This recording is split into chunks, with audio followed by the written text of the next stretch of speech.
guys, what's going on? So let's try to help General Motors out with something that's not already water under the bridge, where it can actually benefit their company in the short term. So with the zr1-x ordering, while General Motors is going to do two different allocations for zr1s and zr1x's, what they should do is they should let people with zr1x allocations opt for zr1s if they only want a zr1.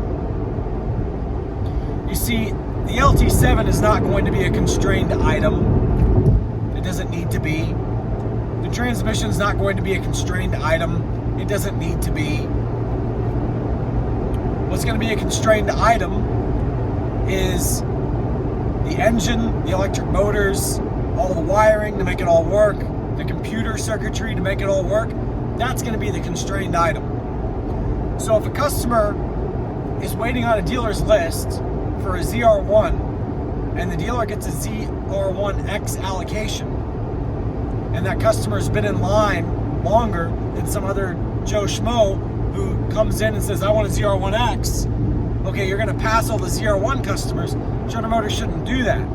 General Motors should allow the zr1x allocation to fulfill both either a zr1 or a zr1x. And at that point, if the customer elects for a zr1, the dealer is not penalized in any way with allocation. It says that they still sold a zr1x. It doesn't hurt them allocation-wise, we'll just put it that way. I don't want to get into the technicalities of how General Motors needs to do it. They just need to not have it hurt the dealer. And the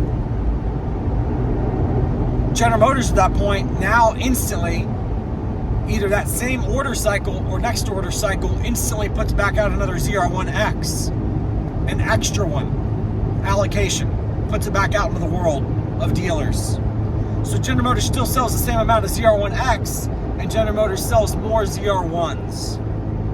And it keeps zr1x's rare in the beginning, maybe by a few extra units, but in the end, more people end up with the exact car that they want. So General Motors does need to treat the zr1x and zr1 allocations like the high wing, meaning if you get a high wing allocation, you can always opt for the non-high wing.